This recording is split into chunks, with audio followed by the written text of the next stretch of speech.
1990 সালের কোনো একটা সময় বাগলার ও লালা দাদু গাম্বিয়া থেকে মালি গেছেন তাদের তান্ত্রিক গুরুর সাথে দেখা করতে। লালা দাদু হচ্ছে বাগলার দাদুর একজন ঘনিষ্ঠ বন্ধু। তিনি বাগলার দাদুর মতো একজন কবিরাজ, আর এই তান্ত্রিক গুরু হচ্ছেন ওনাদের গুরু। 1975 সালে মালি থেকে এক তান্ত্রিক এসেছিলেন বাগলার দাদুর এলাকায় একজনের চিকিৎসা করতে। সেই মালি থেকে গাম্বিয়া এত দূর থেকে তাকে আনা হয়েছিল কারণ বিষয়টা অনেক জটিল ছিল, যা অন্যান্য সাধারণ কবিরাজের পক্ষে সমাধান করা সম্ভব ছিল না। ওই তান্ত্রিক মূলত একজন মহিলার উপরে কালো জাদু কাটানোর জন্য এত দূর থেকে এসেছিলেন। তারপর এই গুরুর সাথে বাগলার দাদু ও বাগলার দাদুর বন্ধু লালা, তাদের দুজনের কথা হয়। ওনারা ওই তান্ত্রিক গুরুকে বেশ আপ্যায়ন করেন। তারপর তার কাছ থেকে কঠিন কঠিন জাদুবিদ্যা শেখার আগ্রহ প্রকাশ করলে এক পর্যায়ে মালির সেই তান্ত্রিক গুরু রাজি হন। তারপর থেকে বাগলার দাদু ও লালা দাদু অনেক কিছু শেখেন। বিগত 15 বছরে অনেকবার বাগলার দাদু গেছেন সেই তান্ত্রিক গুরুর সাথে দেখা করতে এবং তার কাছ থেকে অনেক অনেক কঠিন কঠিন জাদুবিদ্যা শিখেছেন। অনেক কঠিন সমস্যার সমাধানও নিয়ে এসেছেন। এবার একটা বিশেষ দরকারে দুই দাদু গেছেন তান্ত্রিক গুরুর সাথে দেখা করতে। এই তান্ত্রিক গুরুর বাড়ি মালির আকাসিয়া অঞ্চলে। এটি সেনেগাল ও মালির বর্ডার অঞ্চলে, তবে গাম্বিয়া থেকে বেশ দূরে। যাই হোক, বাগলার ও লালা দাদু গুরুর বাড়িতে যেয়ে দেখেন তার বাড়িতে অনেক মানুষের ভিড়। একজন নাম করা কবিরাজের বাড়িতে ভিড় থাকবে, এটাই স্বাভাবিক, কিন্তু এর আগে যতবার এসেছেন এত মানুষ কখনো তারা দেখেননি। দাদুরা বাড়ির ভেতরে প্রবেশ করে দেখেন উঠোনে একটা খাটের ওপরে একজন 30-32 বছরের মহিলার লাশ রাখা। এই লাশকে ঘিরে রয়েছে উপস্থিত সব মানুষ। সেখানে ওনাদের সেই তান্ত্রিক গুরু এবং তার কিছু শিষ্য আছে। বাগলার দাদু ও লালা দাদুকে দেখতে পেয়ে তান্ত্রিক গুরু এগিয়ে আসেন, ভালো মন্দ কথা বলে এক জায়গায় বসতে বলেন। তারপর গুরু বলেন, তোমরা বসো, বিশ্রাম করো, আমি এই ঝামেলার কাজ শেষ করে এসে তোমাদের সাথে কথা বলছি। দাদুরা অপেক্ষা করতে করতে এক সময় ঘুমিয়ে যান, কেননা জার্নি করে তারা অনেক ক্লান্ত ছিলেন। কতক্ষণ ঘুমিয়েছিলেন জানেন না। এক সময় গুরুর ডাকে তাদের ঘুম ভাঙে। ঘুম থেকে ওঠার পরে গুরু বলেন, এইবার তোমরা দুইজন একসাথে আসছো, নিশ্চয়ই কোনো বিপদ হয়েছে। তখন দাদুরা বলেন, হ্যাঁ গুরুজি, আমরা অনেক বড় বিপদে পড়েছি। তখন গুরুজি বলে, সব শুনবো, তার আগে আমি একটু ফ্রি হই। আমি নিজেও অনেক বড় বিপদে আছি, আর তোমাদেরকে আমার এখানে 2 দিন থাকতে হবে। কোনো আপত্তি থাকলে বলো। যাই হোক, গুরুর কথা শুনে দাদুরা বলে, কি যে বলেন গুরুজি আপনি, আপনার কাছে থাকতে পারা আমাদের সৌভাগ্যের ব্যাপার। 2 দিন কেন, তার বেশি দিনও থাকতে রাজি আছি। আপনি শুধু বলেন কি করতে হবে আমাদের। তখন গুরু বলেন, চলো খাওয়া দাওয়া করে নেওয়া যাক, তারপর বলছি। খাওয়া দাওয়া শেষ করে গুরুজি বলেন, আমাদের একটা প্রতিবেশীর বাড়ির পেছনে এই লাশটা পাওয়া গেছে, যেটা তোমরা উঠোনে খাটের উপরে দেখেছ। এই লাশ নিয়ে একটু ঝামেলার ভেতরে আছি। আজকে সকালে এই লাশটা আমাদের গ্রামের এক প্রতিবেশীর ঘরের পেছনে পাওয়া যায়। ওই প্রতিবেশীর ঘরটা হচ্ছে একটা পরিত্যক্ত নির্জন জায়গার পাশে। আমি ওই প্রতিবেশীর একটা ছদ্মনাম ব্যবহার করছি, ধরেন তার নাম এরিক। এখন এরিকদের ঘরের পেছনে একটা লাশ পাওয়া গেছে। এই ঘটনা আশেপাশের লোকজন জানতে পারে। তখন সবাই এরিকের বাড়িতে ভিড় জমায়। কে এই মেয়ে, এই লাশ এখানে এলো কিভাবে, এরকম প্রশ্ন আসতে থাকে চারপাশ থেকে। কিন্তু এরিক ও তার পরিবার বারবার বলছে তারা কিছু জানে না, এটা একটা ষড়যন্ত্র। মজার বিষয় হচ্ছে এটা কার লাশ সেটা কেউ জানে না। এই মহিলাকে কেউ আগে কখনো দেখেছে বলেও মনে করতে পারে না। এক পর্যায়ে এলাকাবাসী ও এরিকদের ভেতরে কথা কাটাকাটি শুরু হয়। তারপর শুরু হয় মারামারি। সবাই এরিককে সন্দেহ করে। কিছু যুবক এরিককে মারতে থাকে। খবর পেয়ে আমিও ছুটে গেলাম এরিকদের বাড়িতে। যেয়ে দেখি বেচারা বেধড়ক মার খাচ্ছে। আমি যেয়ে সেখানে বাধা দেই, জানতে চাই কি হয়েছে। সবকিছু শোনার পরে আমি ওই মহিলার লাশের কাছে যেয়ে খুব আতঙ্কিত হই। আমি দেখি মেয়েটার চোখের মণি দুটো দিয়ে রক্ত বের হচ্ছে আর গলায় আঙুলের চিহ্ন। তখন আমি উপস্থিত মহিলাদের উদ্দেশ্যে বলি, আচ্ছা তোমরা দেখো তো তার শরীরে কোনো আঘাতের চিহ্ন আছে কিনা। তখন এক মহিলা লাশটাকে ভালো করে দেখে। এক সময় সে বলে, গুরুজি, এই মেয়েকে খুব নির্মমভাবে শ্বাসরোধ করে হত্যা করা হয়েছে। সে সহ্য করতে পারেনি, তাই চোখ নাক মুখ দিয়ে রক্ত বেরিয়ে আসছে। মেয়েটার স্বাস্থ্য ভালো ছিল। তখন আমি বলি, তোমরা একটু পানি ঢেলে পরিষ্কার করো, তারপর আমি দেখছি কি করা যায়। তারপর আমি গ্রামের মুরব্বীদের সাথে কথা বলি। আমি বলি যে এই হত্যার সাথে এরিকের কোনো সম্পর্ক নেই, তোমরা ওকে ছেড়ে দাও। ওই মেয়ের হত্যা আমার কাছে কেমন যেন সন্দেহজনক লাগছে। আমাদের সামনে বিপদ হতে চলেছে, অশুভ কিছুর লক্ষণ পাচ্ছি। তাছাড়া ভাগ্য ভালো, পুলিশ এখনো বিষয়টি জানেনি, জানলে কেউ পার পাবে না। আমার কথায় প্রথম দিকে সবাই একটু বিব্রত বোধ করলেও এক সময় ওরা বিশ্বাস করে। যাই হোক, তারপর গ্রামবাসী জানতে চায় এই হত্যার কারণ কি হতে পারে। আমি বলি, এটা এখন বলা যাচ্ছে না, তবে আমি আজকে রাতে আমার জাদুবিদ্যা প্রয়োগ করে জানার চেষ্টা করব আসলে কি ঘটনা ঘটেছিল। তোমরা যদি আমাকে বিশ্বাস করো তবে এই লাশটা আমার বাড়িতে পৌঁছে দাও। তখন সবাই বলে, গুরুজি, আমরা আপনাকে অবশ্যই বিশ্বাস করি, আর আমাদের বিশ্বাস আপনি পারবেন।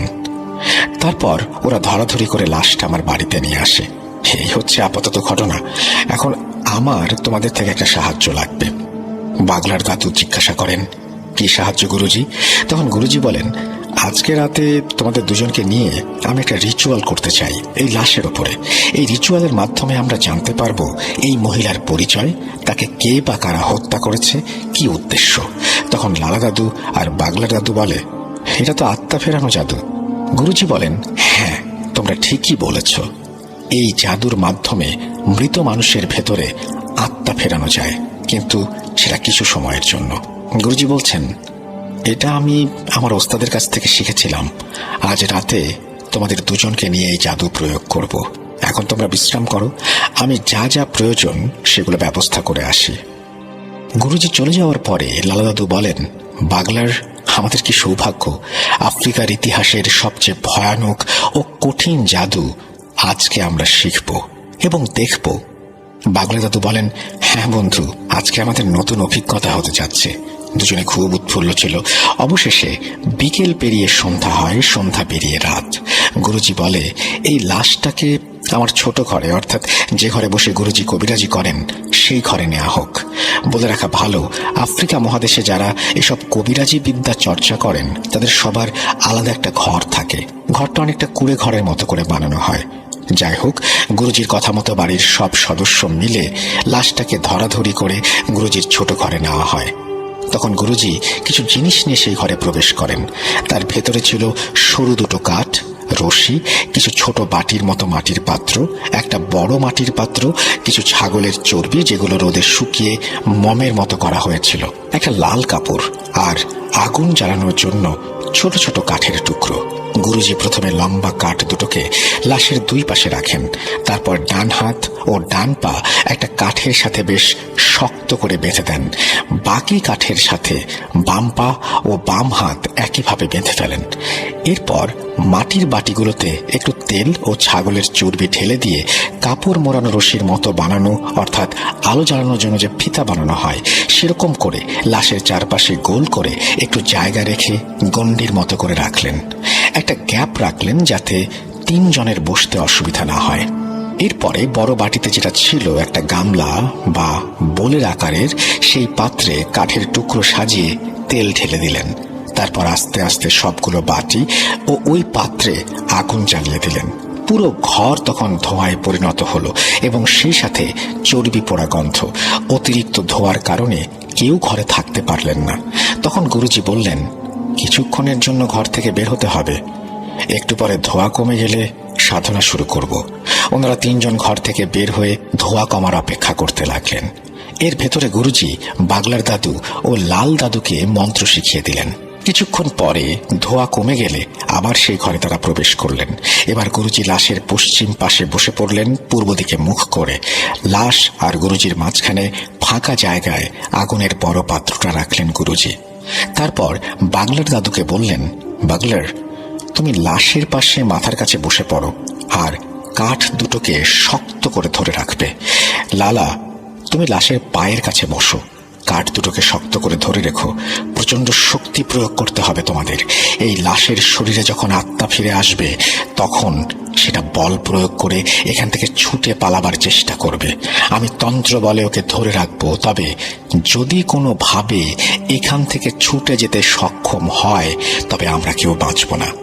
গুরুজির কথা শুনে দাদুরা একটু ভয় পেলেও গুরুজির ওপরে বিশ্বাস রেখে তারা তাদের জায়গায় বসে পড়ে। তখন গুরুজি বলে, তোমাদের যে মন্ত্র শিখিয়ে দিয়েছি সেটা জোরে জোরে পড়তে থাকো, আর লাশে আত্মা না আসা পর্যন্ত পড়েই যাবে। দাদুরা মন্ত্র পড়তে শুরু করে, ওদিকে গুরুজিও মন্ত্র পড়তে থাকেন। বেশ কিছুক্ষণ পরে হঠাৎ করে ওই ঘরের মধ্যে ভূমিকম্প শুরু হয়। মনে হচ্ছে এক্ষুনি ঘরের সবকিছু ভেঙে মাথার উপরে পড়বে। বাগলার দাদু ও লালা দাদু বেশ ভয় পেয়ে যান। তারা দুজনে অভিজ্ঞ ও বড় কবিরাজ হওয়ার পরেও তাদেরও সাহস এবং ধৈর্য যেন কমে যাচ্ছিল। গুরুজির ওপরে বিশ্বাস রেখে তারা ধীরে ধীরে স্বাভাবিক হন আর চোখ বন্ধ করে মন্ত্র পড়তে থাকেন। হঠাৎ দাদুরা লক্ষ্য করেন লাশের শরীর নড়ে উঠল। লাশ নড়ে ওঠার সাথে সাথে বাগলার দাদু ও লালা দাদু দুজনে কাঠ দুটোকে দুপাশ থেকে শক্ত করে রাখেন। নড়াচড়া ক্রমেই তীব্র থেকে তীব্রতর হচ্ছে। বাগলার দাদু ও লালা দাদু শরীরের সর্বশক্তি দিয়ে কাঠ দুটোকে ধরে রেখেছেন।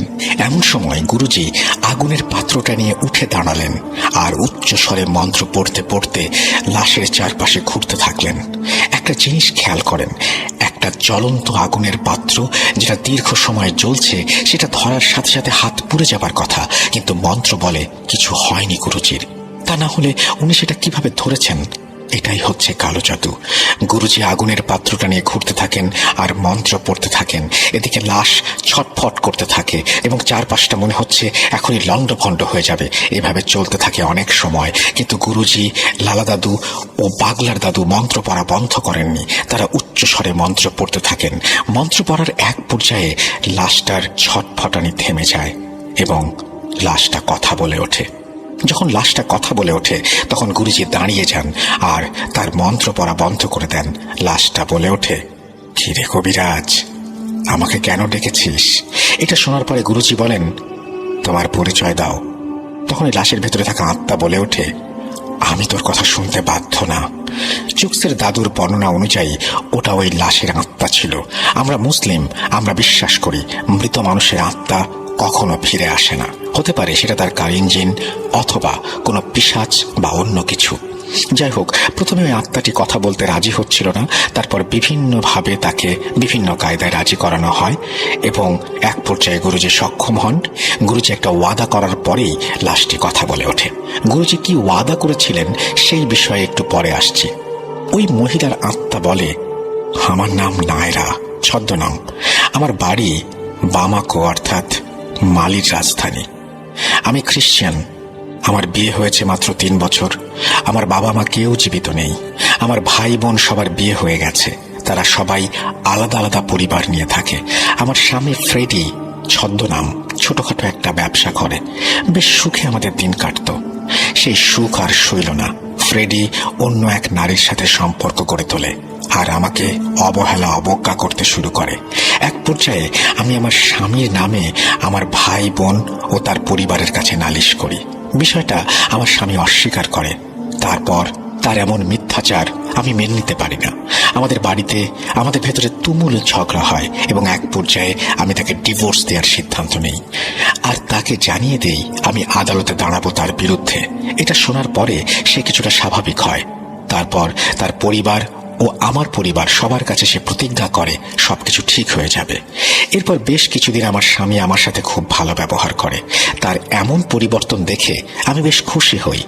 এর প্রায় 1 মাস পরে আমার স্বামী ফ্রেডি আমাকে বলে, তোমাকে নিয়ে অনেক দিন কোথাও ঘুরতে যাওয়া হয় না, চলো কোথাও ঘুরে আসি। আমি খুশি হই। তখন সে বলে আমাদের এই অঞ্চলে যাওয়া উচিত। তারপর সে এই জায়গার কথা বলে। আমিও রাজি হয়ে গেলাম। তারপরে আমার স্বামী আমাকে এই গ্রামে নিয়ে আসে। যেদিন ফ্রেডি আমাকে হত্যা করে সেদিন সন্ধ্যায় ফ্রেডি বলে, তোমাকে একটা জিনিস দেখাবো, চলো যাওয়া যাক। আমিও সরল মনে তার কথায় রাজি হয়ে গেলাম। ফ্রেডি আমাকে হত্যা করার আগে কৌশলে ঘুমের ঔষধ খাওয়ায়। আমার প্রচুর ঘুম পাচ্ছিল। সেটা তাকে বললে সে হোটেলে নেয়ার কথা বলে।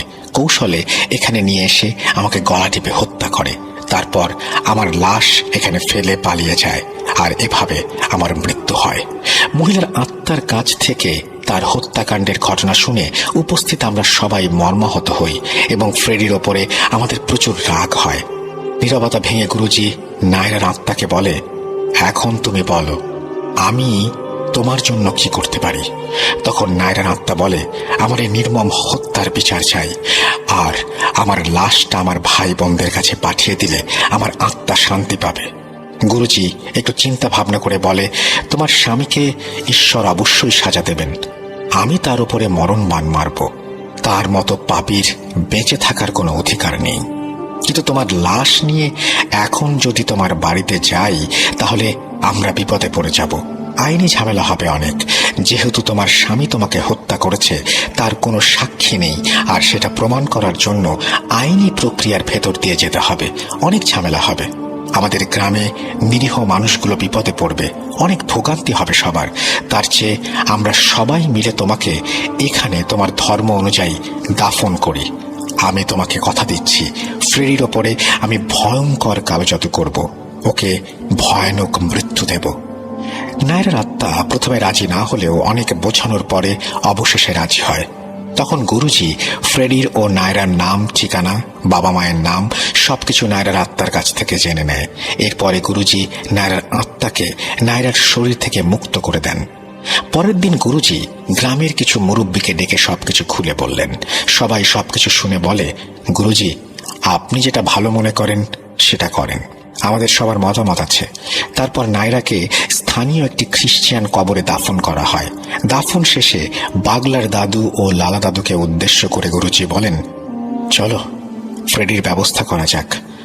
বাগলার দাদু জিজ্ঞাসা করে, গুরুজি আপনি কি করতে চান, মানে কোন ধরনের কালজাদু করতে চান ফ্রেডির ওপরে? তখন গুরুজি বলে, আমি ওর ওপরে এমন কালজাদু করব ও শুধু মৃত্যু কামনা করবে, কিন্তু কমপক্ষে 20 দিনের আগে ওর মৃত্যু হবে না। বাগলার দাদু আবার জিজ্ঞাসা করে, এটা কি জাদু? তখন গুরুজি বলেন, আমি ওর উপরে এমন মরণ বাণ মারব তাতে ওর প্রচন্ড মাথা ব্যথা হবে, সেই সাথে চোখও ব্যথা হবে। মাথা ব্যথা, চোখ ব্যথায় ও কিছু খেতে পারবে না, ঘুমোতে পারবে না, দুনিয়ার কোনো ডাক্তার কবিরাজ ওকে ভালো করতে পারবে না। আমি সেই ব্যবস্থা করব। এভাবে ছটফট করতে করতে একদিন ও মারা যাবে, এটা হবে ওর শাস্তি। তারপর গুরুজি ফ্রেডির ওপরে বাণ মারেন। বাণ কিভাবে মারা হয়েছে সেটা চোখ জানতে পারেনি, আর এই ঘটনার মূল বিষয়ও সেটি নয়। এখন ঘটনার মূল পার্ট শুরু করব। এটা বর্ণনা করার আগে একটু বলে রাখি, এমন ঘটনা আমি অন্তত কখনো শুনিনি। এটা আমার জীবনের সম্পূর্ণ ভিন্ন একটা অভিজ্ঞতা, যেমনটা আমি শুনেছি বা জেনেছি। যাই হোক, সব ঝামেলা শেষ করে গুরুজি বাগলার দাদু ও লালা দাদুর উদ্দেশ্যে বলে, তোমরা তো দেখলে কত বড় বিপদের ভেতরে ছিলাম, আর সেই জন্য তোমাদের কাছ থেকে ভালো করে জানতে পারছিলাম না তোমাদের আসার উদ্দেশ্য কি। এখন বলো কি সমস্যা? তখন বাগলার দাদু বলেন, গুরুজি আমাদের গ্রাম পাহারা দেওয়ার জন্য আমরা যে জানবেটু ব্যবহার করি, বেশ কিছুদিন ধরে সেই জানবেটুগুলো খুঁজে পাচ্ছি না। ওই জানবেটুর ভেতরে থাকা জিনগুলোকে অনেক ডেকেও হাজির করতে পারছি না। আমি আর লালা অনেক চেষ্টা করেছি জানবেটুর পাহারার জিনগুলোকে হাজির করতে, কিন্তু ব্যর্থ হয়েছি। আর আমাদের যে সকল বার্তাবাহক বা মুকবির জিন আছে ওদের কাছে জিজ্ঞাসা করেছে জানবেটুর সম্পর্কে, কিন্তু ওরা কোনো খবর দিতে পারেনি। ওরা শুধু এতটুকু বলেছে এই অঞ্চলে শয়তানের ছায়া দেখতে পাচ্ছি, এর বেশি কিছু আর বলতে পারেনি। আপনি নিশ্চয়ই জানেন জানবেটু আসলে কি। জানবেটু হচ্ছে এক ধরনের কাঠের পুতুল, যেটার ভেতরে জিন বন্দি করে আফ্রিকান কবিরাজরা গ্রাম পাহারা দেওয়ার ব্যবস্থা করে, বিশেষ করে আফ্রিকার উপকূলীয় অঞ্চলগুলিতে। যাই হোক, গুরুজি জিজ্ঞাসা করে, তোমাদের জানবেটুগুলো নিখোঁজ কতদিন থেকে? তখন দাদুরা বলে, তা প্রায় 10 দিন হবে। আমাদের অন্যান্য জিনেরা যখন বলল এই গ্রামে শয়তানের ছায়া দেখতে পাচ্ছি, তখন আমরা খুব চিন্তায় পড়ে যাই। আর এই শয়তান কে বা কারা, কেন আমাদের জানবেটুগুলোকে আক্রমণ করলো, আর কি উদ্দেশ্য নিয়ে তারা এখানে এসেছে, এইটা জানার অনেক চেষ্টা করেছি, কিন্তু ব্যর্থ হয়েছি। আমাদের অনুগত যত জিন আছে কেউ কোনো সঠিক তথ্য দিতে পারেনি। এরা শুধু এতটুকু বলেছে এই গ্রামে শয়তানি কর্মকাণ্ড করা হচ্ছে, তবে সেটা খুব গোপনে। এই শয়তানগুলো কোনো উদ্দেশ্য নিয়ে এখানে আসছে, আমাদের জিন সেটা বলতে পারেনি। তারা অনেক চেষ্টা করেও কোনো খবর সংগ্রহ করতে পারেনি। জানবেটুগুলো যেহেতু সবসময় এলাকা পাহারা দেওয়ার কাজ করে, তাই ওরা সর্বপ্রথম ওই জানবেটুর ভেতরে থাকা জিনগুলোকে হত্যা করেছে অথবা বন্দি করে নিয়ে গেছে। এর ভেতরে দুটো ঘটনা ঘটে গেছে, যে ঘটনা দুটো নিয়ে পুরো গ্রামের মানুষ আতঙ্কিত। গুরুজি জিজ্ঞেস করলেন, কি সেই ঘটনা?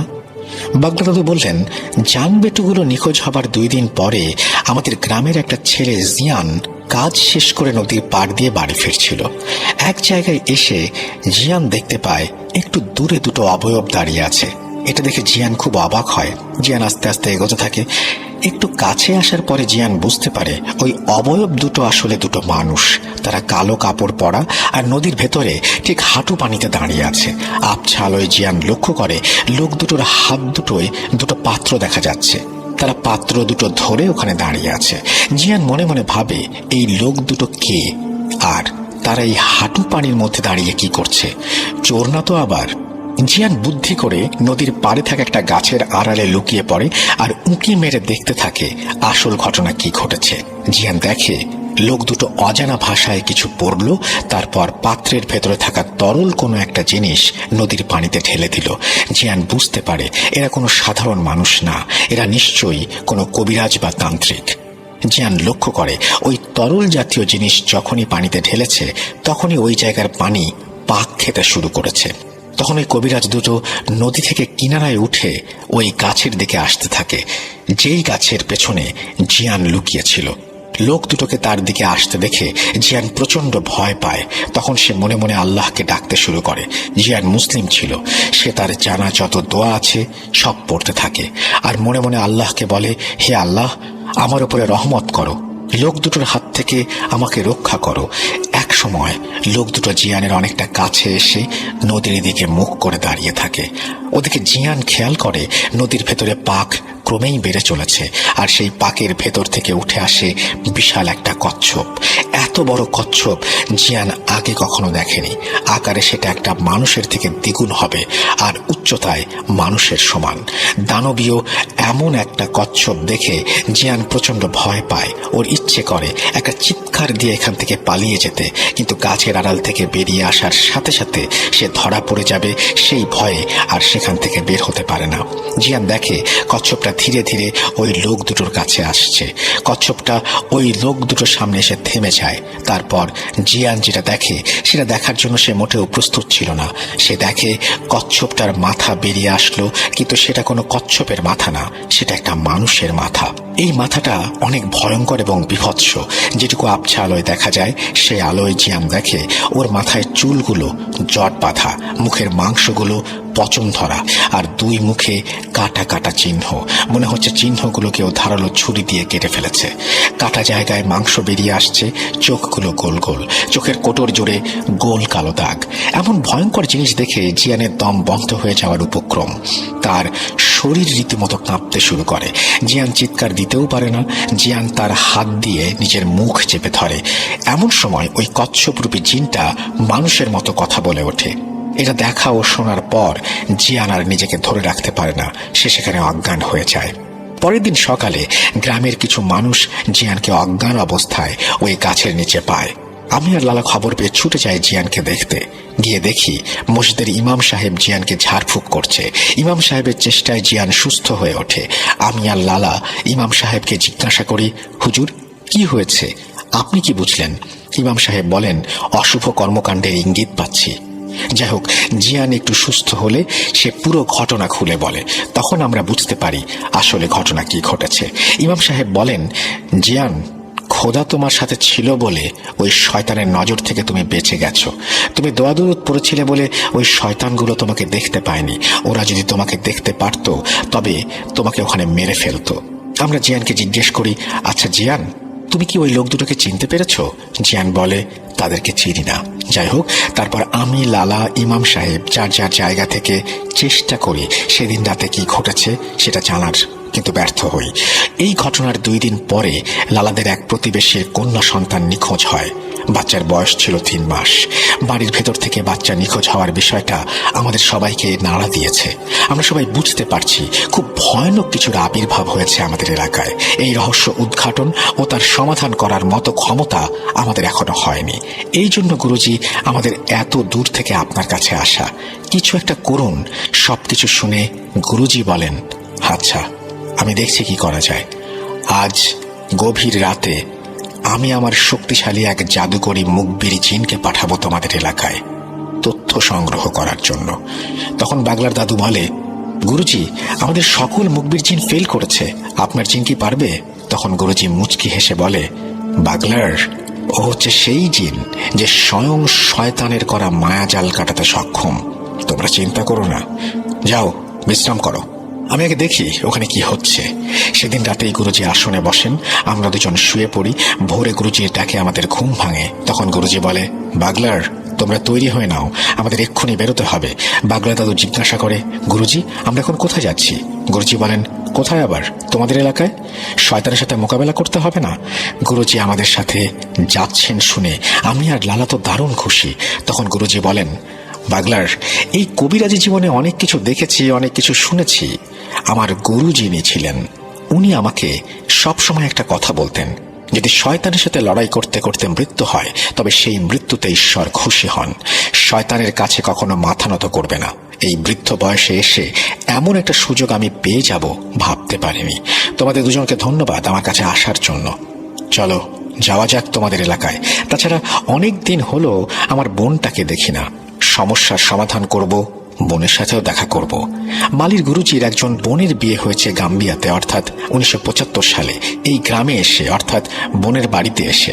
তখন বাগলা দাদু ও লালা দাদু জিজ্ঞাসা করে, গুরুজি আমাদের এলাকায় কি হচ্ছে সেটা তো বলবেন। গুরুজি বলে, সব যাত্রাপথে বলবো, দেরি করো না, তৈরি হয়ে নাও এক্ষুনি। তারপর ওনারা তিনজন বালি থেকে চুক্সদের এলাকা গাম্বিয়ার দিকে রওনা দেন। যাত্রাপথে গুরুজি সবকিছু খুলে বলেন দুই দাদুকে। গুরুজি বলেন, তোমরা ঘুমানোর পরে আমার সবচেয়ে শক্তিশালী মুখবিরি জিনকে তোমাদের এলাকায় পাঠাই। সে সেখানে যায়, কিছুক্ষণ পরে সে ফিরে এসে আমাকে যে তথ্য দেয় সেটা শোনার পরে আমার পিলে চমকে যায়। আমার মুখবির জিন আমাকে বলেছে, গুরুজি আমি গ্রামের সব জায়গায় খুঁজে কিছু না পেয়ে যখন নদীর পাড়ে যাই তখন আমি 3টা শয়তানের অনুসারী জিনকে দেখতে পাই। ওরা আমাকে দেখার সাথে সাথে আমাকে বিদ্যুতের গতিতে আক্রমণ করে বসে। শয়তানের অনুসারীর একটা বড় অংশ হচ্ছে ইফরিত সম্প্রদায়ের জিন। তারা অনেক শক্তিশালী ও দ্রুতগামী হয়। আমরা ধরে নিলাম ওগুলো ইফরিত জিন ছিল, কিন্তু আমি তাদেরকে প্রতিহত করতে সক্ষম হই। তারপর ওরা পালিয়ে যায়। যাবার সময় আমাকে বলে, আমাদের শয়তানের খোদা ও তার মেয়ে, আমাদের মা তোদের দেখে নেবে। আমি বলি, কে তোদের শয়তানের খোদা, তার মেয়ে? তখন ওরা বলে, আমাদের শয়তানের খোদা আর কেউ নয়, স্বয়ং শয়তান ইবলিশ আর তার মেয়ে নাজালি। একটা কথা বলে রাখি, বিভিন্ন ধর্ম অনুযায়ী শয়তানকে বিভিন্ন নামে ডাকা হয়। আমি এখানে ইবলিশ শব্দটা ব্যবহার করেছি। যাই হোক, গুরুজি বলেন শয়তান ইবলিশের অনেকগুলো সন্তান রয়েছে। এই ইবলিশের সন্তানগুলো এক একজন এক একটা অপকর্মে লিপ্ত। কেউ মানুষের ভেতরে দ্বন্দ্বের সৃষ্টি করে, কেউ মানুষকে বিপথে নিয়ে যায়, কেউ সংসারে অশান্তি করে। আরো যত অপকর্ম আছে এই সব শয়তানের ছেলে মেয়েও শয়তান নিচে করে। তার ভেতরে নাজালি একজন। এই নাজালি নামের অর্থ মহামারী। নাজালি একটা আফ্রিকান শব্দ, সম্ভবত ইকবো অথবা ইবো ভাষায় কথা বলে চুক্স। এখানে আমি যে নামগুলো ব্যবহার করব সব এই আফ্রিকান ভাষায় হবে। যাই হোক, এদের প্রত্যেকের আবার বিশাল বাহিনী আছে। এই মহামারীর কাজ হচ্ছে ডাঙায় ও পানিতে মহামারী সৃষ্টি করা। তোমাদের নদীতে পানিকে দূষিত করে মানুষের ভেতরে রোগ ছড়ানোর জন্য তোমাদের এই নদীটাকে সে এখন বেছে নিয়েছে। যেহেতু এটা আফ্রিকান মহাদেশের ভেতরে অনেক বড় একটা নদী, অনেক জায়গায় দেখা যায় একটা নদীর পানি হঠাৎ দূষিত হয়ে রোগ ব্যাধি হয়ে শত শত মানুষ মারা যাচ্ছে। কোনো ডাক্তার বা কবিরাজের ওষুধে কাজ হচ্ছে না, অথচ বছরের পর বছর ওই এলাকার সবাই ওই নদীর পানি ব্যবহার করে আসছে। তাহলে হঠাৎ করে নদীর পানি এভাবে দূষিত হয়ে পড়লো কিভাবে? অনেকে হয়তো সায়েন্টিফিক কোনো ব্যাখ্যা দেবে, পরিবেশগতভাবে হতে পারে এটা বলবে, কিন্তু কেন? তার পেছনে একটা কারণ হচ্ছে এই শয়তানের মেয়ে মহামারী ও তার অনুসারী। আর তাদেরকে এই কাজে সাহায্য করে সামান্য ক্ষমতার লোভে মানুষরূপী কিছু শয়তান। তোমাদের গ্রামের ভেতরে যে দুজন পাগল আছে, ওরা আসলে পাগল না, ওরা হচ্ছে শয়তানের অনুসারী। তোমাদের জান বেটুর ভেতরে থাকা জিনকে হত্যা করেছে ওরা। আর লালার প্রতিবেশীর মেয়েকে এই দুজন শয়তানের মেয়ে নাজালির নামে বলি দিয়েছে। ওই দুই শয়তান তান্ত্রিক সারাদিন পাগলের নাটক করে আর রাতের বেলা তারা এই সমস্ত অপকর্ম চালায়। সেদিন জিয়ানের দেখা কালো কাপড় পরা ওই শয়তান তান্ত্রিক দুটোই হচ্ছে তারা। মূলত ওরা পাগল সেজে ঘুরে বেড়ায় আর দেখে কোনো বাড়িতে ছোট বাচ্চা আছে কিনা। ওরা অন্য এলাকা থেকে আরো 2টো বাচ্চাকে তুলে এনে তোমাদের ওই নদীর পাড়ে বলি দিয়েছে। ওরা এই পর্যন্ত 3টা বলি দিয়েছে। দূরে হওয়ার জন্য তোমরা বাকি দুজনের কথা জানতে পারোনি। এভাবে যখন 13টা বাচ্চার বলি দিতে সক্ষম হবে তখন ওরা অনেক শক্তিশালী হবে। আজ এই নদীর পানি দূষিত হয়ে মহামারী শুরু হবে। এতে এই গ্রাম সহ এই দীর্ঘ নদীর পানি যারা ব্যবহার করে সবার ভেতরে রোগ ছড়াবে আর হাজার হাজার মানুষ মারা যাবে। সেদিন জিয়ানের দেখা সেই কচ্ছপরূপী শয়তানটা হচ্ছে বিমরু। এই বিমরু হচ্ছে নজলির খুব কাছের একটা শক্তিশালী শয়তান জিন। নজলি বিমরুকে নদী দূষণের দায়িত্ব দিয়েছে আর নজলির গোলাম এই বিমরু এই কাজ করে। এদিকে ক্ষমতার লোভে বিমরুর হয়ে এই দুজন তান্ত্রিক শয়তানি কর্মকাণ্ডে সাহায্য করছে। সেদিন রাতে ওদের হাতে থাকা দুটো পাত্রের ভেতরে ছিল দুটো বাচ্চার তাজা রক্ত। প্রথমে বাচ্চা দুটোকে বলি দিয়ে তার রক্ত এই পাত্রে ধারণ করা হয়েছে। তারপর তাদের সব শয়তানি কর্মকাণ্ড শেষে পাত্র ভর্তি তাজা রক্ত শয়তানের মেয়ে নাজালির জন্য উৎসর্গ করা হয়েছে। আর সেই জন্য বিমরু পানি থেকে উঠে এসে একটা কচ্ছপের রূপ ধরে আর শয়তান তান্ত্রিক দুটোকে বলে দ্বিতীয় বলি কবে দিতে হবে, কখন দিতে হবে। এখন তোমরা বলো, এত কিছু জানার পরে আমি কি বসে থাকবো? তাই তোমাদের সাথে বেরিয়ে পড়লাম শয়তানের সাথে যুদ্ধ করার জন্য। যদি ওই শয়তান তান্ত্রিক দুটো কোনোভাবে 13টা বাচ্চাকে বলি দিতে সক্ষম হয় তবে এই গ্রাম মৃত্যুপুরী হয়ে যাবে। আমাদের প্রথম কাজ গ্রামে যে সবাইকে এই বিষয়গুলো খুলে বলা, তারপর তাদেরকে সাথে নিয়ে কৌশলে ওই পাগল বেশি শয়তান দুটোকে খুঁজে বের করে তাদেরকে হত্যা করা। দ্বিতীয় কাজ হচ্ছে নদীর ভেতরে থাকা ভালো জিনদের এই বিষয়গুলো জানানো ও তাদেরকে সতর্ক করা, তারা যেন এই শয়তানের সাথে যুদ্ধে অংশগ্রহণ করে এবং সেই জন্য তাদেরকে অনুরোধ করা। তৃতীয় কাজ হচ্ছে ওই নদীতে থাকা শয়তানের মেয়ে গোলাম বিমরু ও তার পুরো পরিবারকে হত্যা করা। শেষ কাজ এই গ্রামে একটা রিচুয়াল করে গ্রামটাকে সুরক্ষিত করা, যাতে ভবিষ্যতে আর কোনো শয়তান সেখানে সহজে না আসতে পারে। গুরুজির কাছ থেকে এত কিছু শোনার পরে বাগলার ও লালা দাদু বলে, গুরুজি এত কিছু হয়ে গেল অথচ আমরা কিছুই বুঝতে পারলাম না। গুরুজি মুচকি হেসে বলেন, তোমরা কেবল শিখছো, তোমাদের এখনো অনেক কিছু অজানা আছে, তবে তোমরা একদিন আমার থেকেও বড় কবিরাজ হবে। যাই হোক, অনেক লম্বা জার্নি করে অবশেষে গুরুজিকে নিয়ে বাগলার দাদু ও লালা দাদু তাদের গ্রামে পৌঁছালেন। সবাই যখন খবর পায় গুরুজি এসেছেন তখন গ্রামের সবাই ছুটে আসে গুরুজিকে দেখতে, কেননা গুরুজি হচ্ছে এই গ্রামের আত্মীয়। বেশ কয়েকবার এই গ্রামে উনি এসেছেন। তাছাড়া উনি এখানে আসার পরে অনেকের অনেক জটিল সমস্যার সমাধান করেছেন। এই জন্য গুরুজি অনেক পরিচিত ও সুনামও আছে। গুরুজি প্রথমে তার বোনের বাড়িতে ওঠে এবং গ্রামের মোড়ল ও সম্মানিত যত লোক আছে সবাইকে খবর দিতে বলে। খবর পেয়ে সবাই চলে আসে গুরুজির কাছে। তখন গুরুজি বাগলার দাদু, লালা দাদু ওই গ্রামের সব মোড়ল শ্রেণীর লোকদের নিয়ে একটা বৈঠক করে। সবাইকে সবকিছু খুলে বলা হয় আর কি কি করতে হবে সেটাও বলে দেওয়া হয়। বৈঠক শেষে গ্রামের কিছু যুবক ছেলেদের নিয়ে দুটো দল গঠন করা হয় আর এই দুটো দলকে দায়িত্ব দেওয়া হয় যেখান থেকে যেভাবেই হোক পাগল দুটোকে ধরে নিয়ে আসতে হবে জীবিত। কাজটা খুব সাবধানে করতে হবে, কেউ যেন সেদিকে খেয়াল রাখতে না পারে। তারপর তাদেরকে একটা নির্জন জায়গার কথা বলা হয় যেখানে ওদেরকে ধরে নিয়ে আসতে হবে। মুরব্বীর কথা মতো দল দুটি বেরিয়ে পড়ে আর কিছুক্ষণ পরে তারা সেই দুই পাগলকে ধরে গ্রামের সেই ফাঁকা জায়গায় নিয়ে আসে। তারপর তাদের কাছ থেকে কিছু জিনিসপত্র পাওয়া যায়। এই জিনিসগুলো মূলত তন্ত্র সাধনার সময় কাজে লাগে। তবে তাদের কাছে একটা বই পাওয়া যায়। উপস্থিত সবাই বইটা দেখে ধরে নেন এটা একটা জাদুবিদ্যার বই, কারণ বইয়ের ভেতরে অদ্ভুত সব শয়তানি ছবি আর ভিন্ন ভাষায় লেখা বইটি। ওরা কোনো কথা বলে না। গুরুজি যখন এই বইটি হাতে নিয়েছেন এক নজর দেখেই সেটা তিনি ছুঁড়ে ফেলে দেন। গুরুজি বলেন, আমার হাত অপবিত্র হয়ে গেল, এটা কিসের বই তোমরা জানো? উপস্থিত সবাই বলে না। তখন গুরুজি বলে, এটা হচ্ছে কোডেক্স গিগাস, অর্থাৎ শয়তানের বাইবেল। আরে এরা তো মানুষ নয়, এরা শয়তানের ধর্ম গ্রহণ করেছে। ওরা যে কত নিষ্পাপ বাচ্চাকে শয়তানের নামে বলি দিয়েছে সেটা সৃষ্টিকর্তা ভালো জানেন। সময় নষ্ট না করে ওদেরকে জিন্দা আগুনে পুড়িয়ে মেরে ফেলো। গুরুজির কথা মতো ওদের শরীরে পেট্রোল ঢেলে আগুন জ্বালিয়ে দেয়া হয়।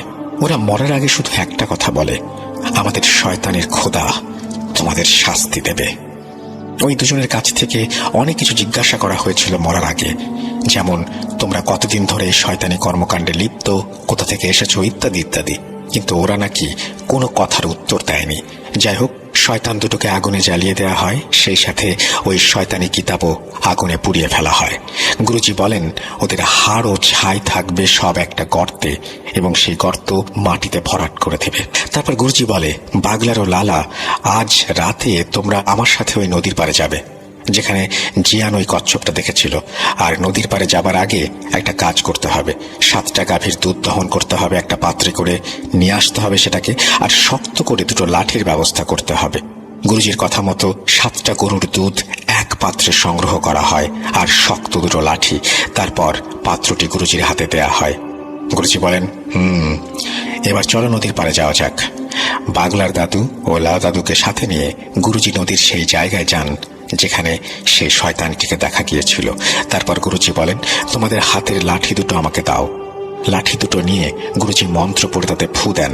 তারপর গুরুজি বলেন, আমি এখন নদীর ভেতরে যাব, আর আমি যাওয়ার পরে তোমরা 2জন লাঠি হাতে করে দাঁড়িয়ে থাকবে।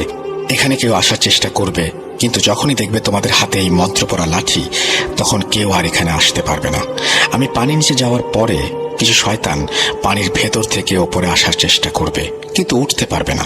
আমি পানির ভেতরে শয়তানদের দেখে নেব, আর ওপরের শয়তানদের তোমরা দেখে রাখো। তোমরা যদি বুঝতে পারো কেউ তোমাদের কাছে এসেছে, তখন সৃষ্টিকর্তার নাম নেবে এবং জোরে করে তাকে আঘাত করবে। তারপর দেখবে শয়তান কেমন লেজ গুটিয়ে পালায়। গুরুজির কথা শুনে বাগলার ও লালা দাদু বলে, গুরুজি, আপনি কোনো চিন্তা করবেন না, আমরা আছি এখানে, আপনার কোনো চিন্তা নেই, আপনি যান। তারপর গুরুজি নদীর পানিতে নেমে পড়েন, মানে একদম কিনারায় যেখান থেকে পানি শুরু।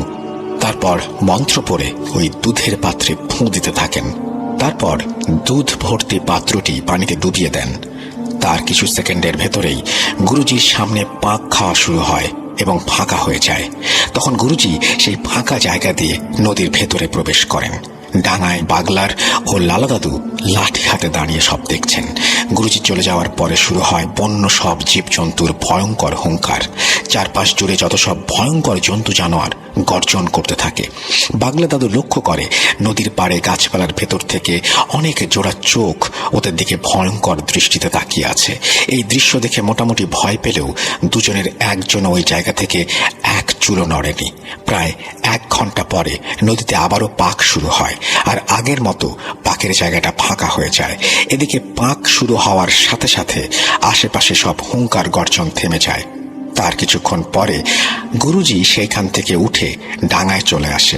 গুরুজি ডাঙায় আসার পরে বাগলার ও লালা দাদু লক্ষ্য করে গুরুজি একটুও পানিতে ভেজেনি।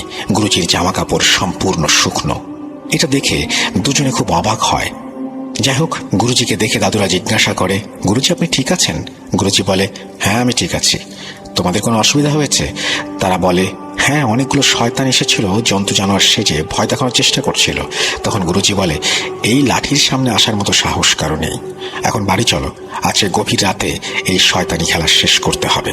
এখানে বাসা বাঁধা বড় শয়তানকে মারতে হবে। তখন দাদুরা জিজ্ঞেস করে, গুরুজি আপনি যে উদ্দেশ্যে নদীর ভেতরে গেলেন সেটা সফল হয়েছে? গুরুজি বলেন, হ্যাঁ হয়েছে। সব সমস্যা সব ঝামেলা শেষ করে পরবর্তীতে গুরুজি বলেছিল নদীর ভেতরে কি হয়েছিল।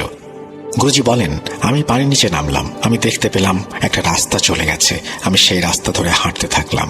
একটু সামনে যাওয়ার পরে একটা কালো ছায়া আমার পথ আটকে দাঁড়ায়। আমাকে বলে, এই কবিরাজ কোথায় যাচ্ছিস? আমি বলি, সেটা জেনে তোর কি কাজ? আমার পথ ছাড় বলছি। তখন ওই ছায়াটা আমাকে বলে, তোর এত বড় সাহস আমাদের জগতে এসে আমাকে বলিস পথ ছাড়তে? আমি বুঝতে পারি এই শয়তান এত সহজে পথ ছাড়বে না। আমি আমার জামার পকেট থেকে কিছু পাথরের টুকরো বের করি, যেটা আমি আসার সময় বাড়ি থেকে নিয়ে এসেছিলাম। আমি সেই পাথরে মন্ত্র পড়ে ফু দিয়ে ওই ছায়ায় ছুঁড়ে মারলে ও চিৎকার করে সেখান থেকে অদৃশ্য হয়ে যায়। তারপর আমি আবার হাঁটতে থাকি। কিছু দূর যাওয়ার পর দেখি ভয়ঙ্কর একটা কালো সাপ ফনা তুলে আমার পথ আটকে রেখেছে। অনেক বড় একটা সাপ, 3টি মাথা একসাথে ফনা ধরে আছে। আমি সেদিকে দাঁড়াতেই 3 মাথা একসাথে নড়ে ওঠে। 3জন মানুষ যদি একসাথে একই কথা বলে তাহলে যেমন শোনা যাবে, ঠিক সেই রকম ভাবেই 3টি মাথা মানুষের মতো করে কথা বলে ওঠে। ওরা বলে, এই কবিরাজ থাম, তুই এখানে যে উদ্দেশ্যে আসছিস সেটা হবে না। প্রাণে বাঁচতে চাইলে ফেরত যা। তখন আমি একটা পাথর দিয়ে ওই সাপের দিকে ছুঁড়ে মারি, সেটা অদৃশ্য হয়ে যায়। তারপর কিছুক্ষণ হাঁটার পরে একটা বিশাল প্রাসাদ দেখতে পাই। আমি বুঝতে পারি এটাই পানির নিচে থাকা জিন সর্দারের বাড়ি। আমি গেটের কাছে যাওয়ার সাথে সাথে দুজন আমাকে দেখে বলল, গুরুজি, আপনি একা এসেছেন? আমরা আপনাকে আনতেই যাচ্ছিলাম। আমাদের সর্দার আপনার জন্য অপেক্ষা করছে। প্রাসাদের ভেতরে ঢুকলাম। ভেতরে যেয়ে দেখি সর্দার সেখানে বসে আছে, তার সাথে অনেকে আছে। আমাকে দেখে সর্দার প্রথমে সালাম জানায়, তারপর তার সাথে ভালো মন্দ কথা হয়। তারপর আমরা কাজের কথা এলাম। সর্দার বলে, গুরুজি, আপনার হাড়ি ভর্তি 7টি গরুর দুধের উপহার আমার পছন্দ হয়েছে। আমি কি জানতে পারি আপনি কি জন্য এখানে এসেছেন? তখন আমি সর্দারকে সবকিছু খুলে বলি। সর্দার তার কিছু সংবাদ সংগ্রহকারী গোয়েন্দাকে নিয়োগ করে। তারপর তাদের কাছে জিজ্ঞাসা করে গুরুজি যেটা বলছেন সেটা সত্যি কিনা। ওরা বলে, হ্যাঁ, এখানে কিছু শয়তান আছে, কিন্তু কি অপকর্ম করার জন্য এসেছে সেটা এখনো আমরা বুঝতে পারছি না। এই জন্য আপনাকে কোনো তথ্য দিতে পারিনি, আর আমরা নজর রেখেছি ওদের ওপর। তখন ওদেরকে আমি বলি, সর্দার দেখো, তোমাদের জিনদের কোনো দোষ নেই। ওরা এমন মায়াজাল সৃষ্টি করতে পারে যেটা মানুষ তো দূরের কথা, কোনো জিনও ধরতে পারে না। আমি আমার অনুগত একজন জাদুকরী মুখবির জিনের কাছ থেকে তথ্য সংগ্রহ করেছি। তারপর আমি সর্দারকে আমার পরিকল্পনার কথা বলি যে কিভাবে এই শয়তানদের শায়েস্তা করতে হবে। তখন সর্দার বলে, গুরুজি, আপনি চিন্তা করবেন না, আপনি শুধু আমাকে ডাকলেই আমি আমার সর্বশক্তি দিয়ে শক্তিশালী সেনাবাহিনী সহ যুদ্ধ চালানোর জন্য হাজির হয়ে যাব। তারপর আমি সর্দারকে বলি, আজ গভীর রাতে আমি আসবো এই নদীর পাড়ে। সর্দার আমার কথায় রাজি হয়। এরপর আমি সেখান থেকে চলে আসি। তখন সর্দার আমাকে তার 2 জন জিনের মাধ্যমে এখানে পৌঁছে দেয়। নদীর ভেতর থেকে ওঠার পরে গুরুজি বলেছিলেন, আজকে গভীর রাতে তিনি আবার দাদুদের সাথে এখানে আসবেন, এখানেই আসন করে বসবেন, যা করার করবেন। তখনকার মতো ওনারা বাড়িতে চলে যান। যাওয়ার পথে কোনো সমস্যা হয়নি, কারণ গুরুজির সাথে ছিলেন সেই জন্যই। যাই হোক, বাগলার দাদু গুরুজিকে খাওয়ার জন্য অনুরোধ করেন। দাদু বলেন, গুরুজি, আপনি সারাদিন কিছু খাননি, আসুন কিছু খেয়ে নেবেন। তখন গুরুজি বলেন, বাগলার, আমি এই সমস্ত কাজে আসার পরে কিছু খাই না যতক্ষণ পর্যন্ত আমি কাজটা শেষ করছি। তোমরা খাওয়া দাওয়া করলে করে নিতে পারো। তখন দাদু বলে, কি যে বলেন গুরুজি, আপনি না খেলে আমরা কি করে খাবো? তখন গুরুজি বলে, আমার 2টো জিনিস লাগবে, তোমরা পারবে এই 2টো জিনিস এনে দিতে? বাগলা দাদু বলেন, কি জিনিস গুরুজি, আপনি বলুন শুধু। গুরুজি বলে, 1 মুঠো চাল আর একটা মুরগি। বাগলার দাদু বলে, এটা আমার বাড়িতে আছে। বাগলার দাদু একটা মুরগি ও 1 মুঠো চাল এনে দেন। ওগুলো নিয়ে সে রাতে ওনারা আবারও নদীর পাড়ে আসেন। গুরুজি বলেন, তোমরা 2টো বড় পাতা নিয়ে আসো। তখন পাশে থাকা গাছ থেকে বাগলার দাদু 2টো বড় পাতা নিয়ে আসে। গুরুজি বলে, ওই পাতার উপরে চালগুলো 2 ভাগ করে রাখো। সেটাই হয়। তারপর গুরুজি মুরগিটাকে জবাই করে সেই মুরগির রক্ত চালগুলোর উপরে ফেলতে থাকেন। 2টো পাতার উপরে রাখা চালের উপরে সমানভাবে রক্ত দিয়ে চালগুলো ভিজিয়ে দেন। তারপর গুরুজি বলেন, যাও, এই চালগুলো নদীতে ভাসিয়ে দিয়ে এসো। ওদিকে গুরুজির কথা মতো দাদুরা চালগুলো নদীতে ভাসিয়ে দিয়ে আবারও গুরুজির কাছে এসে বসে পড়ে। তখন গুরুজি নদীর পাড়ে বড় একটা গণ্ডি কেটে সেখানে বাগলার দাদু ও লালা দাদুকে গণ্ডির ভেতর 2 পাশে বসতে বলেন, আর গুরুজি মাঝখানে বসে পড়েন নদীর দিকে মুখ করে। গুরুজি লালা দাদু ও বাগলা দাদুকে মন্ত্র শিখিয়ে দিয়ে সেটা পড়তে বলেন। 2 পাশে 2 জন মন্ত্র পড়তে থাকে, আর গুরুজি মাঝখানে বসে মন্ত্র পড়ছেন। তারপর তিনি তার পকেট থেকে 3টা পাথর বের করে সেগুলো এক এক করে নদীর দিকে ছুঁড়ে মারেন। পাথর 3টা ছুঁড়ে মারার সাথে সাথে নদীতে আগের মতো পাক খাওয়া শুরু হয়, আর একটু পরে সেই পাকের ভেতর থেকে উঠে আসে জিয়ানের দেখা সেই কচ্ছপ। বাগলা দাদু বলেছিলেন এই কচ্ছপ নাকি বিশাল এক দানবের মতো। তারপর ধীরে ধীরে ওনাদের 3 জনের দিকে আসতে থাকে সেটি। কচ্ছপটি ওনাদের 3 জনের সামনে এসে থেমে যায়, আর তার মাথার জায়গা থেকে 2টো মানুষের মাথা বেরিয়ে আসে। সেই মাথা দেখতে ভয়ঙ্কর, বিভৎস। তার মাথার চুলগুলো জট বাঁধা, মুখের মাংসে পচন ধরা এবং বিভিন্ন জায়গায় ক্ষত চিহ্ন। মনে হচ্ছে চিহ্নগুলো কেউ ধারালো ছুরি দিয়ে কেটে দিয়েছে। চোখের কোটরে কালো দাগ। এটাই সেই বিমরু। বিমরু বলে, কিরে কবিরাজ, আমাকে কেন ডেকেছিস? কবিরাজ বলে, তোরা যে উদ্দেশ্যে এখানে এসেছিস সেটা করা যাবে না, এখান থেকে চলে যা। তখন বিমরু বলে, তোর এত বড় সাহস, তুই আমাকে হুকুম করিস? তুই জানিস না আমি কে? তখন গুরুজি বলে, হ্যাঁ আমি জানি তুই একটা শয়তান, আর আমি ঈশ্বরের সেবক। তোর মনে কোনো দয়া মায়া নেই। আমি দয়ালু, আমি চাইলে তোকে শাস্তি দিতে পারতাম। তোর কথায় নিষ্পাপ 3টা শিশুকে বলি দিতে হয়েছে। সেই অপরাধে তোকে হত্যা করা আমার পাপের কিছু না। তবুও ভালোই ভালোই বলছি, তুই এখান থেকে চলে যা, তা না হলে তোকে হত্যা করতে বাধ্য হব। তখন বিমরু এক পৈশাচিক হাসি হাসতে থাকে। তারপর হাসি থামিয়ে বলে, কবিরাজ, তোর সাহস থাকলে এই গণ্ডির বাইরে এসে কথা বল। তখন গুরুজি হেসে বলে, তোর নাকি অনেক ক্ষমতা, আমার গণ্ডির ভেতরে এসে দেখা। কথা শোনার পরে বিমরুর আগে গড়গড় করতে থাকে। গুরুজি আবারও বলে, শেষবারের মতো তোকে বলছি, এই এলাকা ছেড়ে যাবি কিনা বল। বিমরু বলে, না। তখন গুরুজি বলে, দাগুরা, শয়তানটাকে মেরে ফেল। এই কথা বলার সাথে সাথে পাশের জঙ্গল থেকে এক লাফে কিছু একটা সবার সামনে চলে আসে। বাগলার দাদু দেখে বিশাল একটা সিংহ, যার অর্ধেক মানুষের মতো। অন্ধকারে সেটা হাতির থেকেও বড়, হাত পা সব আছে, শরীর আছে মাথা সিংহের মতো। চোখের সামনে দানবী এক সিংহ দেখে দাদু বেশ ভয় পেয়ে যায়। ততক্ষণে বিমরু তার কচ্ছপের খোলস থেকে হাত পা বের করে মানুষের মতো উঠে দাঁড়ায়। শুরু হয় দুজনের মধ্যে তুমুল যুদ্ধ। এবার গুরুজি ওপরের দিকে চেয়ে মন্ত্র পড়তে থাকে, আর ওর দিকে যুদ্ধ চলছে। এমন সময় আমরা দেখি নদীর পানিতে উথাল পাথাল অবস্থা, মনে হচ্ছে ভেতরে ঝড় বয়ে যাচ্ছে। নদী ও নদীর দুই পারের জায়গায় একটা নারকীয় অবস্থার সৃষ্টি হয়। দাগুরা এবং বিমরুর লড়াই তখনও চলছে। দাদু বলছে, ভয়ে আমাদের দম যাবার অবস্থা। এতদিনে আমরা কবিরাজি জীবনে এমন ভয়ঙ্কর যুদ্ধ দেখিনি। আমরা দুজন ভয়ে জড়সড় হয়ে গণ্ডির ভেতরে বসে থাকলাম, চোখ বুজে, আর ঈশ্বরকে ডাকতে থাকলাম। দুজনের ভেতরে সমানে যুদ্ধ চলছে। হঠাৎ কোথা থেকে একই রকমের আরো একটা সিংহ হাজির হয় আর ঝাঁপিয়ে পড়ে বিমরুর ওপরে। এবার ওরা দুজনে বিমরুকে ভালো মতো ধরে ফেলে। তারপর ওরা প্রথমে বিমরুর শরীর থেকে মাথা আলাদা করে, এরপর পুরো শরীর টেনে ছিঁড়ে টুকরো টুকরো করে ফেলে। বিমরু শেষ। তারপর ওই সিংহ দুটো এক লাফে নদীর ভেতরে চলে যায়। ওরা নদীর ভিতরে যাওয়ার সাথে সাথে নদীর পানি আরো ভয়ঙ্কর ভাবে অশান্ত হয়ে পড়ে। এদিকে গুরুজি মন্ত্র পড়ে যাচ্ছে। যুদ্ধ চলে প্রায় ঘন্টার মতো। তারপর সব স্বাভাবিক। এদিকে গুরুজি বেহুশ হয়ে মাটিতে পড়ে যায়। গুরুজি মাটিতে পড়ে যাওয়ার পরে আমরা বেশ আতঙ্কিত হয়ে গুরুজিকে ধরে ফেলি। আমরা ভীষণ ঘাবড়ে যাই, কারণ গুরুজির বয়স হয়েছে, উনি মারা গেলেন না তো। এই ভেবে আমাদের বুক কেঁপে ওঠে। আমরা বুঝতে পারি গুরুজি মারা যাননি, উনি বেহুশ হয়েছেন। এমন সময় এক লাফে নদীর ভেতর থেকে সিংহরূপী দাগুরা ও তার সঙ্গী ডাঙায় অর্থাৎ আমাদের সামনে এসে দাঁড়ায়। আমরা ভীষণ ভয় পেয়ে যাই। এরকম দানবীয় জিন এত কাছে। আমরা লক্ষ্য করি ওদের দুজনের হাতে অনেকগুলো মরা গুই সাপ। তখন ওদের ভেতর থেকে একজন বলে, সব শয়তানগুলোকে হত্যা করা হয়েছে, এখন গুরুজিকে নিয়ে তোমরা বাড়ি চলে যাও। ভোরের আলো ফোটার সাথে সাথে গুরুজির জ্ঞান ফিরে আসবে, ভয়ের কিছু নেই। এই বলে ওরা ওখান থেকে অদৃশ্য হয়ে যায়। আমরা গুরুজিকে ধরাধরি করে বাড়ি নিয়ে আসি, ভোরের জন্য অপেক্ষা করি। অবশ্যই ভোরের আলো ফুটতেই গুরুজির জ্ঞান ফিরে আসে।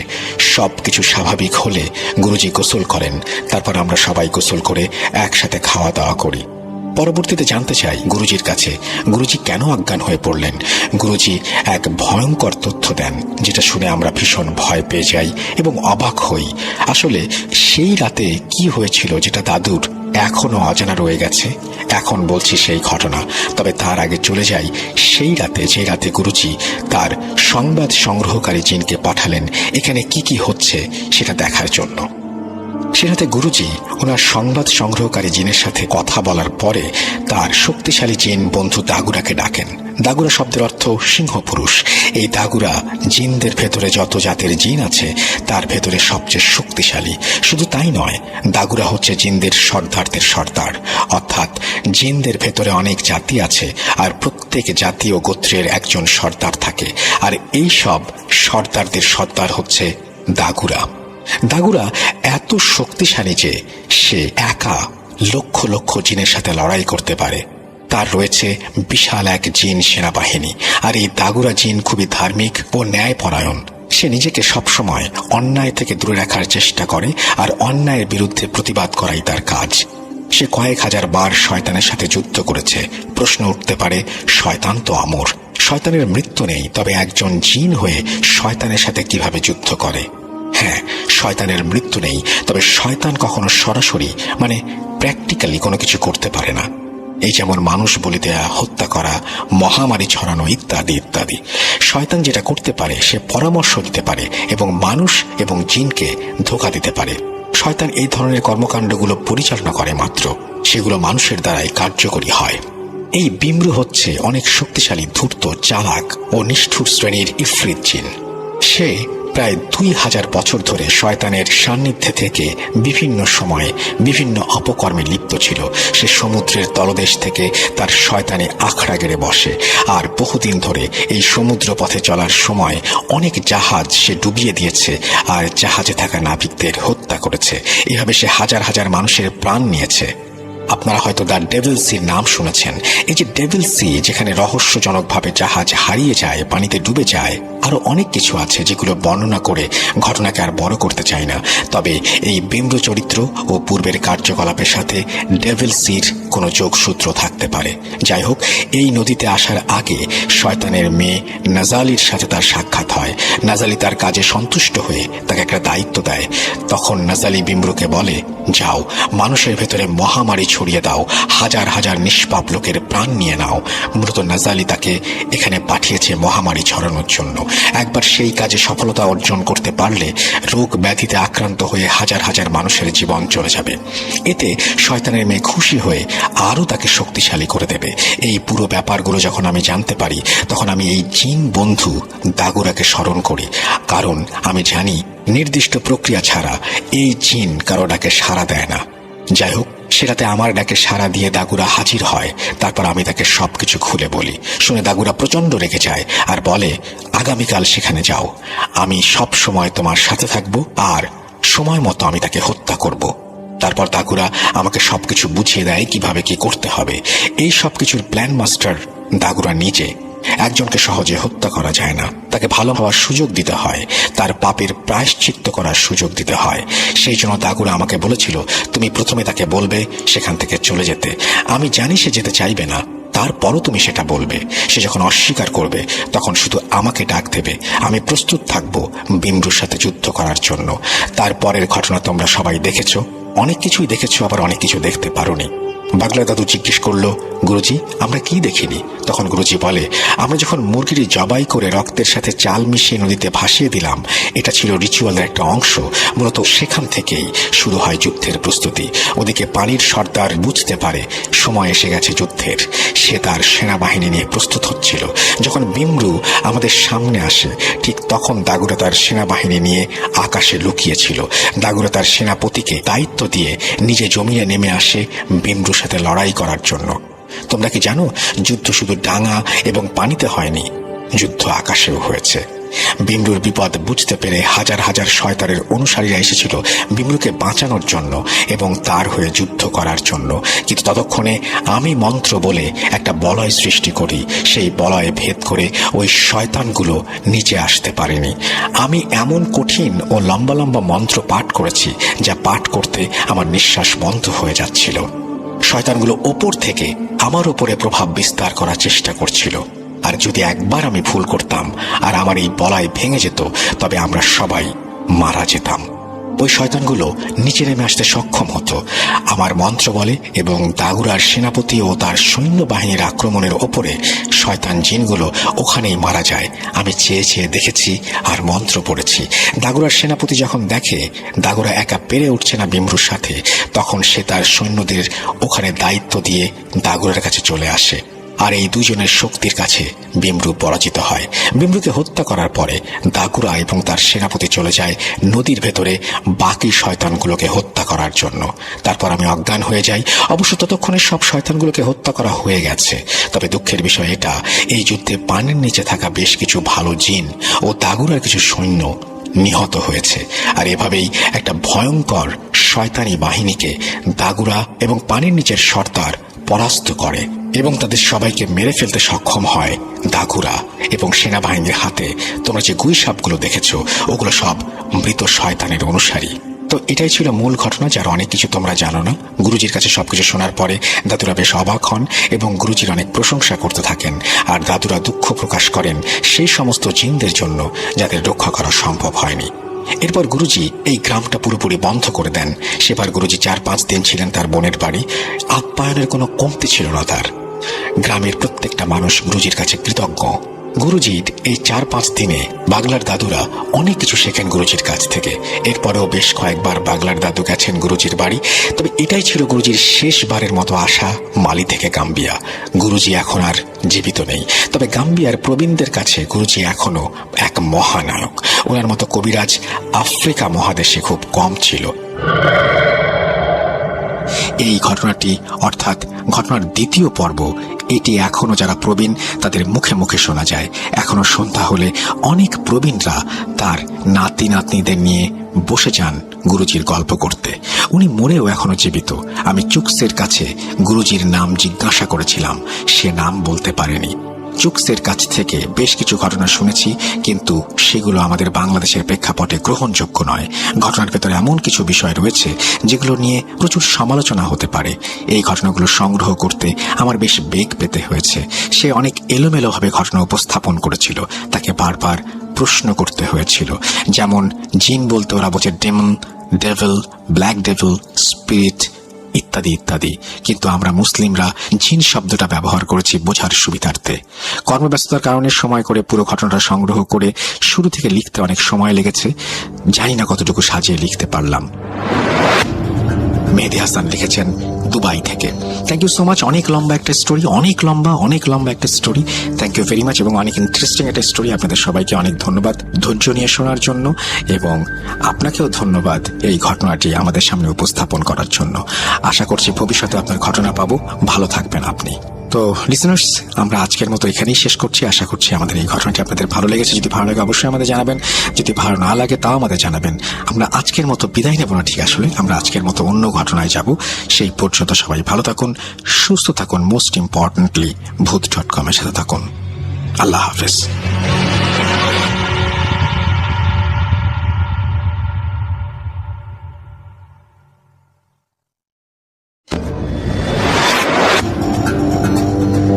যেভাবে লেখা আছে আমি সেভাবেই পড়ছি। লিখছেন, আমার নাম মীর রাজু। আমি চাই ঘটনাটি পড়ে শোনান। তিনি তার মোবাইল নাম্বারও শেয়ার করেছেন। তারপরে তিনি লিখছেন, প্রিয় রাসেল ভাই, আশা করি আপনি ভালো আছেন, কারণ আপনি ভালোর দলে। আমি মীর রাজু। আমার বাড়ি ফেনী জেলার সোনাগাজী উপজেলায়। ব্যস্ততার কারণে স্টুডিওতে এসে আমার পক্ষে ঘটনা বলা সম্ভব না, তাই পড়ে শোনালে খুশি হব। ঘটনা শুরু করার আগে বলে রাখা ভালো, আমি এর আগে আমার সাথে ঘটে যাওয়া একটা ঘটনা প্রথম ভূত.com এ শেয়ার করেছিলাম, কিন্তু আমার ঘটনাটি সিলেক্টেড হয়নি। ভেবেছি আর কখনো ঘটনা পাঠাবো না।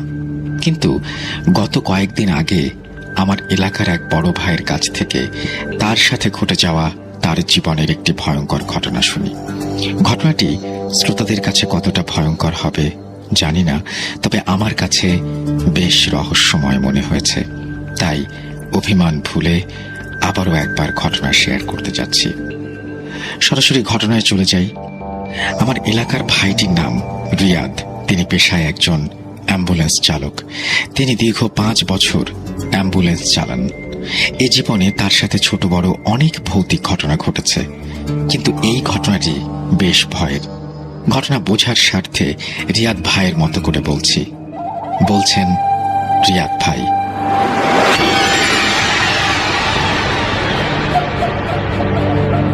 সালটা ছিল 2019 সালের জানুয়ারি মাসের কনকনে শীত। আমি একটি বেসরকারি হাসপাতালের অ্যাম্বুলেন্স চালাই। মৃত লাশ নিয়ে যাই মাঝে মাঝেই বিভিন্ন জেলায়। একদিন একটা ফোন পেয়ে আমি অফিসে গিয়ে খবর পাই একটা মৃত লাশ নিয়ে আমাকে রাজশাহীতে যেতে হবে। আমি লাশটাকে দেখলাম, খুব বাজেভাবে অ্যাক্সিডেন্ট হয়েছে। লাশ একটা মেয়ের, সুন্দর, মনে হয় কলেজ কিংবা বিশ্ববিদ্যালয়ে পড়তো। মাথার এক পাশ থ্যাঁতলানো, চুলগুলো এলোমেলো, দেহের বিভিন্ন স্থান থেকে রক্ত ঝরছে। মেয়েটি হোস্টেলে থাকায় এখানে তার কোনো গার্ডিয়ান নেই। তার কয়েকজন শিক্ষক এবং সহপাঠীরা মিলে লাশটাকে অ্যাম্বুলেন্সে তুলে দেয়। লাশটা নিয়ে আমায় একাই যেতে হবে। আমি মাঝে মাঝে এমন লাশ নিয়ে প্রায় অনেক জেলাতে যাই, কিন্তু আমার হেল্পার রকিকে সাথে নিতে হয়। সন্ধ্যা হয়, ঠিক ওই সময় রকিকে সাথে নিয়ে রওনা দিলাম। একটানা 4-5 ঘন্টা গাড়ি চালিয়ে একটা স্থানে এসে কিছু খাওয়ার জন্য গাড়ি থামালাম। তারপর খেয়ে দিয়ে আবার রওনা দিলাম। কয়েক কিলোমিটার যাওয়ার পর হঠাৎ একটা চাকা বাস্ট হয়ে যায়। গাড়ি থেকে নেমে দেখলাম চাকা বাস্ট হয়ে গেছে। এক্সট্রা চাকার জন্য গাড়িতে খোঁজ করে দেখি ভুল করে এক্সট্রা চাকা নেওয়া হয়নি। সাথে থাকা আমার হেল্পার রকি বলে, ভাই, চাকা যেহেতু নাই, আমরা যেখানে খাওয়া দাওয়া করছিলাম ওইখানেই দেখি চাকা সারাতে পারি কিনা। এই কথা বলে আমার কাছ থেকে কিছু টাকা আর নষ্ট চাকাটা নিয়ে রওনা দিল সে। গাড়িটা রাস্তার একপাশে সাইড করা ছিল। কতক্ষণ লাগতে পারে এই চিন্তা করতে করতে গাড়িতে গিয়ে বসলাম। গাড়িটা হাইড্রোলিক জগ দিয়ে স্ট্যান্ড করা ছিল, তাই এইটাও চিন্তা করছিলাম একা একা এইভাবে থামানো একটা গাড়ি নিয়ে কতক্ষণ অপেক্ষা করব। এমনিতেই জায়গাটা নীরব।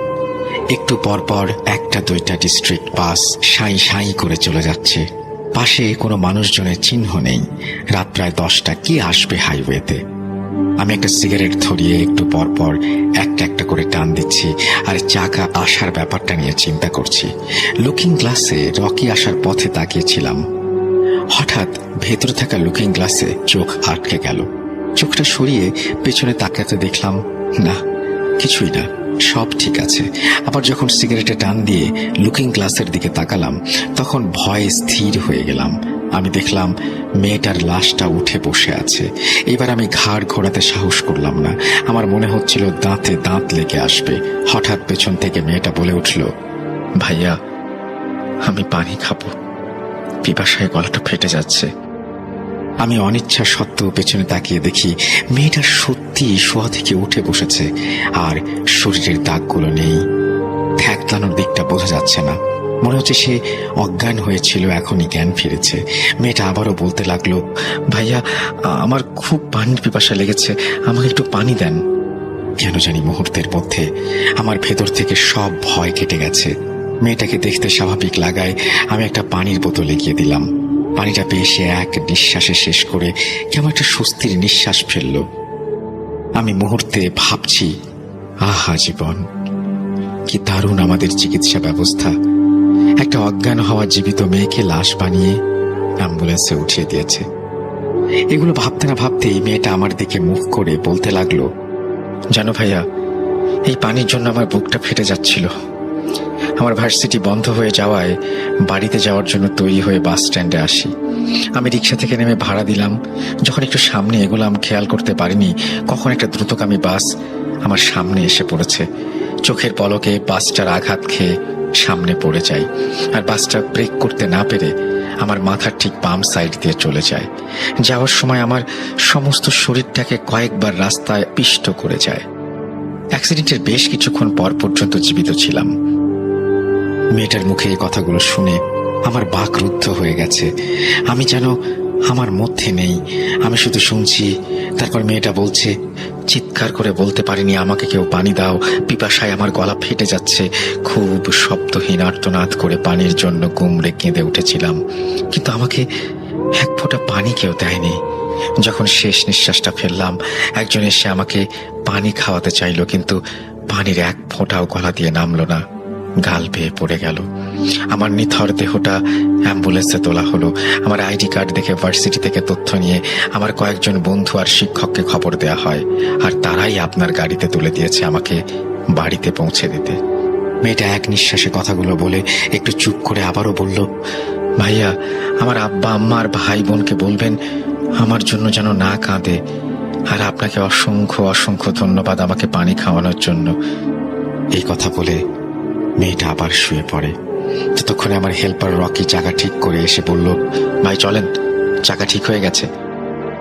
আমি শুধু পেছনে তাকিয়ে আছি। রকে গায়ে হাত দিয়ে ধাক্কা দেওয়ায় আমার নীরবতা ভাঙে, আমার সম্বিত ফিরে পাই আমি। রকির ইশারা পেয়ে খেয়াল করলাম আমার পুরো শরীর ঘামে ভেজা। এ বিষয়ে রকিকে কিছু বললাম না, চাকাটা লাগিয়ে আবার রওনা দিলাম। মেয়েটার বাড়ি যেতে যেতে পরদিন সকাল 9টা বেজে যায়। মেয়েটার লাশ পেয়ে মেয়েটার বাবা মা ভাই বোন কান্নাকাটি শুরু করে দিল। আমি ওইখানে বেশিক্ষণ অপেক্ষা করতে পারলাম না। মেয়েটার বলা কথাগুলো কারো কাছে বলতে পারিনি। গাড়ি স্টার্ট দিয়ে ঢাকার দিকে রওনা দিলাম। মনটা খারাপ করে একটানা গাড়ি চালিয়ে যখন আবার ওই রাস্তায় আসলাম যেখানে গাড়ি নষ্ট হয়েছিল, সেখানে এসে দেখলাম মেয়েটা রাস্তায় দাঁড়িয়ে আছে, সুন্দর একটা হাসি দিয়ে হাত নাড়িয়ে আমাকে বিদায় জানাচ্ছে। এটা দেখে আমার মনটা কেন যেন এক অজানা কারণে ভালো হয়ে গেল। ভালো একটা স্বস্তি নিয়ে ঢাকায় ফিরে চলে আসলাম। কোনো ভয় পাইনি, তবে এই রহস্যময় ঘটনাও আজও আমায় ভাবায়।